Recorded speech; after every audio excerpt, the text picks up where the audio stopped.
Hey everyone, welcome back to the Incredible India podcast series. I'm Sam, and here with me is Taylor.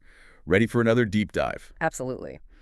Ready indeed. Today we're heading south to Bengaluru, or as many around the world still know it, Bangalore. Right, Bangalore. And our mission today is, well, it's a bit surprising, isn't it? We want to show you that this modern tech hub, India's Silicon Valley, it's not just recent sprawl, its roots go deep, back to a really visionary 16th century plan. Exactly. It all comes down to one key figure, Kempe Gowda. He founded the city back in 1537 CE. And what's fascinating from the sources is his background. He was a chieftain, yes, but from a small village near Yelahanka. And his dream wasn't conquest. It was about building a city focused on, well, fairness, commerce, and faith. So civic ideals came first. It sounds like he was kind of an early urban futurist, building a society, not just walls. And his original mud fort design, you're saying it still shapes the city. In many ways, yes. The DNA is still there. That holistic view is so important. Let's put him in context. He was a feudatory under the Vijayanagar Empire, a massive empire. Okay, so a vassal, a regional governor. He reported up the chain. Right. He administered the land, paid tribute. So how does a local ruler like that get permission, or even just decide, to build this grand planned city focused on fairness and trade, especially under an empire probably more interested in military strength? That's a great question. The sources really emphasize his skill as an administrator. He wasn't just a warrior. It seems his ability to create structure and systems earned him, perhaps, a bit more leeway. So competence bought him some freedom. Possibly. And the city wasn't accidental. It was founded in 1537 with real clear intent. Okay, let's dig into that intent, the planning. You mentioned geometry. Yes, precisely. It wasn't just random buildings, it was engineered. Scholars looking at the footprint of that original mud fort, they point to a grid-like pattern. A grid system. In the 1530s. Streets meeting at right angles, uniform blocks. It's quite remarkable. It predates a lot of the European urban planning we think of as modern by centuries. Order from the start. And was that order purely for, economic efficiency, making trade easier? Trade was absolutely central, but it was more than just a defensive fort. Think about the design. 8 main gates. These weren't just entry points, they were like arteries strategically placed to connect villages, artisans, trade routes across the whole Deccan Plateau. Wow. So he literally built commerce into the city's bones. You could say that. He engineered it. Okay, but the sources also mentioned something about civic balance. It wasn't just roads and markets, right? No, not at all. His planning was holistic. He included markets, yes, the P areas, but also temples for spiritual life and, crucially, tanks. Tanks? You mean like man-made lakes? Exactly. Large water bodies. He prioritized irrigation, water management, and ensuring fair trade practices. Historians look at this model now and say it was unusually advanced, focused on social harmony, sustainability, things we talk about today. That focus on water. It's kind of ironic, isn't it? Given modern Bangalore's challenges with water scarcity and disappearing lakes. It is, and that's where the history becomes really relevant for you, the listener, today. Kempe Gowda established literally over 1,000 Kalyani's small temple tanks and several huge lakes, the Kir. They were designed to capture monsoon rain, recharge groundwater, a resilient system. The water crisis the city faces now.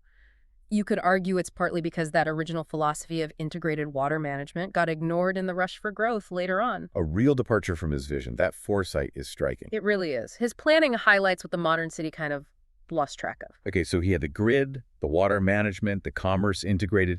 How did he define the city's actual boundaries, the outer limits of this vision? With something quite dramatic. The 4 watchtowers. Watchtowers, like guard posts. Well, yes and no. They were built on high granite outcrops, massive structures, but they seem to have been more than just defensive. They were like philosophical markers, defining a perimeter, symbolizing the city as a contained, balanced, living organism. I like that. Not just defensive walls, but symbolic boundaries. A city designed to grow within its defined space. Okay, for anyone listening who wants to picture this, where can you find these towers today? Let's trace that invisible line. We can. Let's start in the south. There's a tower right inside Lalba Botanical Garden. Oh, wow. In Lalba, amidst all those plants. Yep. Quite peaceful now, watching the city grow around it for centuries. Okay, south is Lalba. Where's the north tower? That one's at Mekri Circle. You'll see it right there amidst the bustle of traffic. A real contrast. Past meets present right there. And east. East is near Ulsor Lake, another key water body, historically important for defense too. Makes sense. And the final one, west. The western tower overlooks Kempe Gowda Lake. It's also near the Gavi Ganga Harshwara temple, which we should definitely talk about. Okay, 4 towers marking the original city. And built of granite, you said? Yes, granite. A statement of permanence. He wasn't planning for a few years, he was thinking long term. These markers were meant to last. That desire for permanence really comes through in his other architectural projects too, right? Not just forts and towers. The temples. Absolutely. He put just as much energy into sacred spaces, cultural anchors for the city.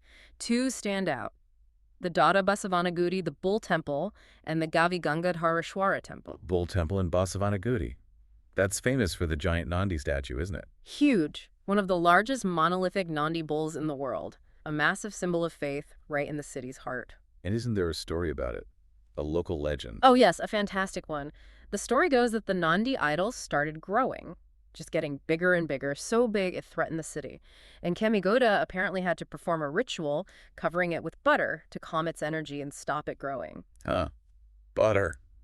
That's brilliant. It connects the structure right into the local imagination. Exactly. It becomes part of the shared story, the mythos. Okay, so the Bull Temple is about scale and myth. What about the other one?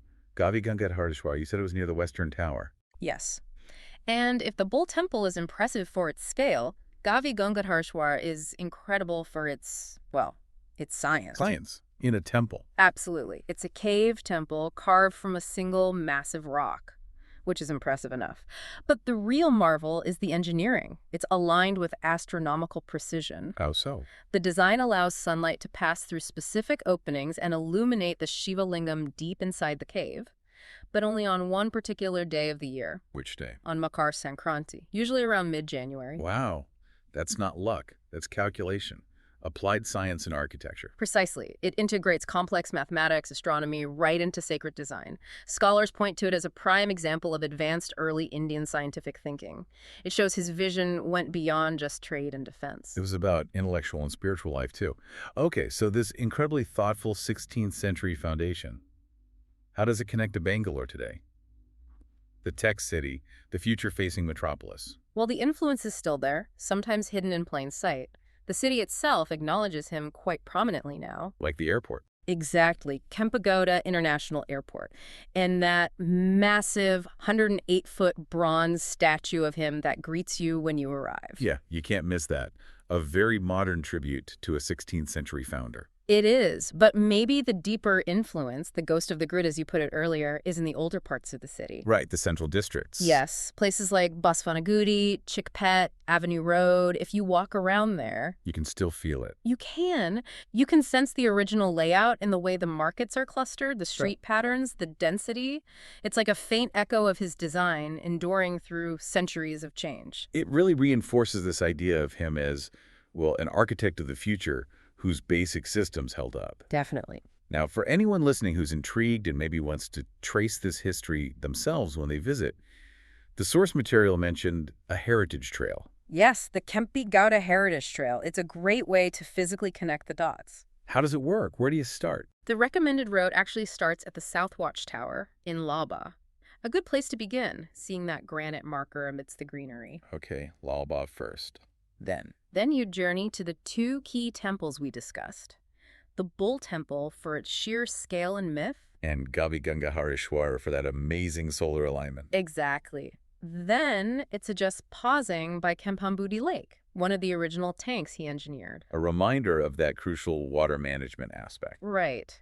And for a deeper dive into the planning itself, there's the Kempe Gowda Museum. It's located in Mayo Hall. What's there? You can see old maps, sketches, documents detailing the original city plan. Really brings the history to life. Maps are always fascinating. And where does the trail end?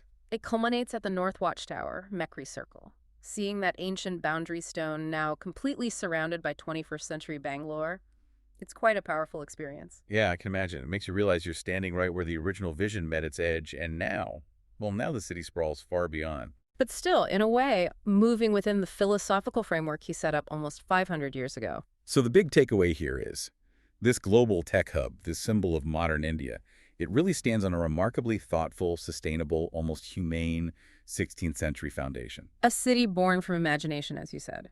whose invisible lines still somehow guide its growth. Makes you think, doesn't it? What are we building today that will have that kind of enduring legacy? A very relevant question. Well, on that note, if you decide to travel to Bangalore, we have a recommendation. Five Senses Tours organizes tours across India, which are immersive cultural experiences. You can email contact@fivesenstours.com. Note 5 is written as a numeral in contact@fivesenstours.com. Or WhatsApp to +919 845 677 446.